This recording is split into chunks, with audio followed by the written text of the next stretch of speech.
Hi good day my friends, প্রবাসী Tinku channel থেকে তোমাদের সবাইকে অনেক ভালোবাসা অ্যান্ড শুভেচ্ছা। আজকে থার্সডে, আমি বাড়িতে আছি, কাজে যাইনি। আমার হাজব্যান্ড কাজে চলে গেছে, তাকে আজকে আর কোনো খাবার দিইনি, কারণ আজকে ওর কাজের জায়গাতেই ওর লাঞ্চ আছে। তো বেসিক্যালি তখন কি হয় জানো তো, সেরকমভাবে কিছু রান্না করতে ইচ্ছে করে না, মনে হয় ঘরে যা থাকে সেটাই কি করি। তো লাকিলি আমার ধোসা ব্যাটার বাড়িতে ছিল। সাউথ ইন্ডিয়ানরা তো বাড়িতে বানিয়ে নেয়, আমি আর বাড়িতে বানাই না, কিন্তু রেডিমেড একেবারে ফ্রেশ ধোসার যে পেস্টটা, ব্যাটারটা এখানে দোকানে কিনতে পাওয়া যায় ইন্ডিয়ান গ্রসারি স্টোরে। তো সেটা আমরা মাঝে মধ্যে কিনে রাখি, কিনে ফ্রিজে রেখে দিই। সেই ধোসা ব্যাটার দিয়ে আমি ধোসা বানিয়েছি, আর দুখানা ধোসাই বানিয়েছিলাম। আর তার সাথে এই গান পাউডারটা ফার্স্ট আমি খাওয়া শিখেছি আমার এক আন্ধ্রা বান্ধবীর কাছে যখন মিডল ইস্টে ছিলাম। আর এই গান পাউডারটার মধ্যে সব রকম ডাল রোস্ট করে, লঙ্কা আদা সব রসুন সব রোস্ট করে, শুকনো লঙ্কা দিয়ে একটা পাউডারের মতন করে। তার উপরে সেসেমি অয়েলটা দিয়ে একটু পেস্টের মতন করে দেওয়া হয় পাউডারটা, আর খেতে চমৎকার লাগে। আর টমেটো চাটনিটা করে রেখে দিয়েছিলাম। টমেটো চাটনিটা সিম্পল, মানে একটু উড়দ ডাল ছিল, আদা রসুন পেঁয়াজ টমেটো, সেটাকে ফ্রাই করে পেস্ট করে নিয়েছিলাম। ওপর দিয়ে তারকা দিয়ে নিই, একেবারে সিম্পল রেখেছিলাম। এই ছিল আমার আজকের লাঞ্চটা। অ্যাকচুয়ালি বাড়িতে তো থাকি আমরা দুজনে, তার মধ্যে মোস্ট অফ দ্য টাইম আমরা বাইরে থাকি। সেখানে কোনো দিন যদি আমাকে বাড়িতে থাকতে হয় আর দেখি ও বাড়িতে নেই, আর স্পেশালি ওর আবার বাইরেই খাবার দাবার আছে, তখন আর নিজের জন্য কোনো কিছু না করে যা আছে সেগুলোর সাথেই ম্যানেজ করে মনে হয় একা একা তো খাওয়া করে খেয়ে নিই। খেতে কিন্তু ভালো হয়েছিল। আর আমরা একদম লঙ্কা টঙ্কা দিই না, কাজে আমাদের খাবারে সেই স্পাইসি ভাবটা থাকে না। হ্যাঁ, এই গান পাউডারটাতে একটু হয়তো ঝাল থাকে, বাট ওখানে ওই যে বললাম তেল দিয়ে একটা পেস্ট করে দিলে সেই ঝালটাও যেন চলে যায়, আর তার মধ্যে ওই একটা ক্রাঞ্চি ভাবটাও যেন থাকে। দারুণ এনজয় করা যায়। আজকেও সকালবেলা শুধু ব্রেকফাস্ট করেই বেরিয়ে গেছে, বাইরে লাঞ্চ করবে, অনেক লেট করেই আসবে। আজকে আর সেরকম কোনো রান্না বান্না কিছু করার নেই, জন্য ভাবলাম একটু বসার ঘরটা একটুখানি ঠিকঠাক করে একটু গুছিয়ে নিই। অন্যান্য দিন তো একেবারেই সময় পাই না, মোটামুটি গোছানোই থাকে, তবুও ওই আর কি একটুখানি ঝেড়ে ঠেড়ে দেওয়া, একটু কুশনটাকে নাড়াচাড়া করা, ওই আর কি। ঘরে একা থাকলে যা হয়, মনে হয় একটু কাজ খুঁজে নিয়ে কাজ করি। আর তারপরে একটু ঠাকুরের আসনে ওই যে ধূপকাঠি স্ট্যান্ডটা রাখা থাকে, সেই ধূপকাঠি স্ট্যান্ডের নিচে আমি একটা টিস্যু রাখি। সেই টিস্যুটাতে একেবারে সেই ধূপকাঠির ধূপ পড়ে নোংরা হয়ে যায়, সেটা একটু চেঞ্জ করে দিলাম। ঠাকুরগুলো একটু ঠিকঠাকভাবে অ্যারেঞ্জ করে রাখলাম। এই আর কি, ঘরে থাকলে মেয়েদের কোনো না কোনো কাজ তো চলেই আসে। তারপরে একটু বাইরে গিয়েছিলাম। এখন তো বসন্তকাল, মানে স্প্রিং, বাইরে যেখানেই দাঁড়াই অদ্ভুত লাগে। এই যে দেখছো, এগুলো হচ্ছে জ্যাসমিন ফ্লাওয়ার। রাস্তা দিয়ে গেলে এই রাস্তাটাতে এত সুন্দর ফুলের গন্ধ, সেটা তো আর তোমাদেরকে ফিল করাতে পারবো না, শুধু আমি গন্ধটা নিচ্ছি। অদ্ভুত লাগে, মনে হয় যেন তুমি অন্য কোথাও চলে গিয়েছো। এই এমনকি ওই যে দেখতে পাচ্ছি এই যে লাল গাছটাও দেখে যেন মনে হচ্ছে কৃষ্ণচূড়া টাইপের কোনো গাছ। অ্যাকচুয়ালি আমি নামটা জানি না। প্রত্যেকটা গাছে এখন ফুল ফুটে থাকে, আর this is the perfect time দিনে একবার অন্তত বাইরে গিয়ে ঘুরতে যাওয়ার জন্য।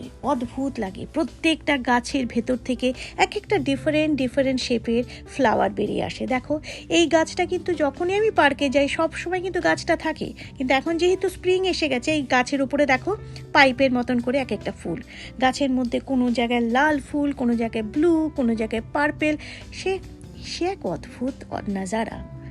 আর এখন এই পার্কে এসেছি, এই পার্কের ছবিটা এর আগে তোমরা হয়তো অনেকবার দেখেছো, কিন্তু এই যে চেরি ব্লসমের সেই যে ফুলগুলো এখন কিন্তু আর সেরকমভাবে চোখে দেখা যাচ্ছে না। একটা দুটো গাছে একটু ফুল আছে বটেই, মানে খুবই কম। এই যে দেখতেই পাচ্ছ কিছু শুধুমাত্র ফুল আছে, বাট সেটাও বা কতদিন থাকবে সেটা জানা নেই, কারণ আজকাল বৃষ্টিও মাঝে মাঝে হচ্ছে, আর বৃষ্টি হওয়া মানে অবভিয়াসলি ফুলগুলো তো ঝরে পড়বেই। কিন্তু এই চেরি ব্লসম কদিন আগেও তোমাদেরকে জানিয়েছিলাম, ফুলটা আস্তে আস্তে খসে তো যাবে, কিন্তু গাছটা পুরো পাতাতে ভরে যাবে। প্রকৃতির কি আশ্চর্য খেলা, তাই না? এমনকি মাটিতেও দেখেছো আগাছার মতন যে গাছগুলো রয়েছে সেখানেও ফুল রয়েছে। আর ক্যালিফোর্নিয়াতে এই অরেঞ্জ কালারের ফুলটা কিন্তু খুব ফেমাস। আমি ঠিক নামটা বলতে পারবো না, বাট যে কোনো জায়গাতে এরকম স্প্রিংয়ের সময় গাছে এই অরেঞ্জ কালারের ফ্লাওয়ার দেখা যায়। এমনকি ঘাসের মধ্যেও সব সাদা ফুল, দেখতে পাচ্ছ কি না জানি না। এই যে সাদা ডটগুলো কিন্তু সব ফুল। এই যে দূরে পুরো মনে হচ্ছে না কেউ যেন পেন্ট করে রেখেছে। পুরো জায়গাগুলো যেখানে তুমি নেচারের কাছে যাবে পুরো জায়গাটা যেন একদম সুন্দরভাবে সাজানো থাকে। দেখো কাকে দেখেছি, আমি এত ভয় পেয়ে গিয়েছিলাম স্কুইরেলকে দিয়ে, সে কিন্তু রীতিমতো কাঠবেড়ালি যেটা বলে রীতিমতো আমার সামনে চলে আসছিল। তো আমি একটু সরে যাওয়াতে ও ভেগে গিয়েছিল। আমাদের টেনিস কোর্ট থেকে শুরু করে ব্যাডমিন্টন কোর্ট সব খোলাই আছে, কেউ আসেনি। এগুলো তুমি নিজেদের সমস্ত র্যাকেট নিয়ে গিয়ে নিজেরা খেলতে পারো। এটা আমাদের এই সোসাইটির মধ্যে এটা রয়েছে। আর এই টেনিস এই কোর্টগুলো কে ক্রস করে একটু দূরে গেলেই একটা সুন্দর একটা চেয়ার আছে। সেই চেয়ারটা এত সুন্দর করে বেঞ্চটা বানিয়েছে সমস্ত স্টোন দিয়ে, তোমার মোজাইক টাইলসের মতন। আর ওখানে বসলে না পুরো সান ফ্রান্সিসকোর ভিউটা পুরো অ্যাট এ গ্লান্স তুমি দেখতে পারবে। অদ্ভুত লাগে সত্যি। আর যেহেতু বলেছিলাম আমাদের বাড়িটা একদম পাহাড়ের ওপরে, সেই ওপর থেকে পুরো বে ব্রিজটা অবধি দেখা যাচ্ছে। যে দেখো সাদা বে ব্রিজে করে তুমি অকল্যান্ড বলে একটা আইল্যান্ড আছে সেখানে যেতে পারবে। এই যে বে ব্রিজ কন্টিনিউয়াসলি যা দেখা যাচ্ছে, আর একদম এন্ডে থাকছে ওই যে সাদা মাথাটা। তো আমাদের সান ফ্রান্সিসকো থেকে আমরা অকল্যান্ডে যে যাই এই বে ব্রিজের থ্রু দিয়ে আমাদেরকে যেতে হবে। আর মাঝে মাঝে আমি যখন এখানে আসি চুপচাপ কিছুক্ষণ বসেও থাকতে ভালো লাগে। মানে কোনো ব্যস্ততা নেই, মনে হয় যেন সময়টা একেবারে থেমে গেছে। মনে হয় যেন আমার এই যে ব্যস্ততার জীবন, এই কনসেপ্টটাই যেন জীবন থেকে চলে গেছে। সত্যি জীবনটা যদি এভরিডে এরকম শান্তশিষ্ট হতো কত ভালো হতো বলো। অ্যাকচুয়ালি সেটা তো হয় না, এটা তো কথার কথা। জীবনে চলতে গেলে জীবনের সমস্ত রুলস রেগুলেশন ব্যস্ততা সবই থাকবে, তাই না?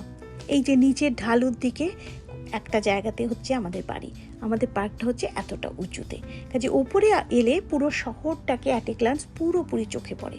আর সামনেই হচ্ছে সমুদ্র, আর সমুদ্র থেকে দেখা যায় সব জাহাজ। সে যতবার দেখি এভরিডে আসি তবু যেন দেখা যেন শেষ হয় না। দেখো এই যে সমুদ্রের মধ্যে দেখতে পাচ্ছ জাহাজ। আর এখন অনেকে আবার খেলতে চলে এসেছে, দুটো ছেলেকে দেখলাম বসে আছে, তারা এসে গেছে খেলতে। আর সবচেয়ে বড় কথা হচ্ছে হ্যাঁ এখন একটু তো গরম পড়েছে, যেহেতু স্প্রিং এসেছে একটু তো গরম পড়েছে, বাট সান ফ্রান্সিসকো ওয়েদারটা এমন ভেরি আনপ্রেডিক্টেবল। মানে আজকে যেরকম এই যে এখন যে ভিডিওটা করছি একেবারে ঝলমলে রোদ, মানে সোয়েটার পরে গিয়েও কিছুক্ষণ পরে মনে হচ্ছিলো সোয়েটারটা খুলে ফেলি, বাট হয়তো দেখা যাবে কালকে আবার বৃষ্টি পড়বে। এখন গাছে শুধু খুঁজে খুঁজে একটা কি দুটো ফুল এই গাছটাতে দেখা যাচ্ছে, বাকি কিন্তু সব পাতাতে ভরে গেছে। কিছুক্ষণ আগে যে বললাম এই চেরি ব্লসমের এটাই কিন্তু একটা পিকিউলিয়ার একটা সৌন্দর্য। ইভেন এটাও কিন্তু একটা চেরি ব্লসম, এই যে লাল পাতা, এখন কিন্তু আর ফুল দেখা যাচ্ছে না। এখানে আগে পিঙ্ক কালারের ফুল ছিল, সেটা এখন দেখো শুধু লাল পাতাতে ভরে গেছে। কি আশ্চর্য প্রকৃতির খেলা বলো। লাল পাতার রংটাও কি টকটকে, মানে তাকিয়ে থাকার মতন। এখন প্রত্যেকটা বাড়ির সামনে এই ফুলগুলো যে দেখি মনে হয় যেন একটা ছোটোখাটো ফুলের বাগান হয়ে গেছে। আজ তাহলে এখানেই রাখি বন্ধুরা, খুব তাড়াতাড়ি আবার আরেকটা ভিডিও নিয়ে আসবো তোমাদের সামনে। Till then stay happy, stay healthy and stay positive. Love you all.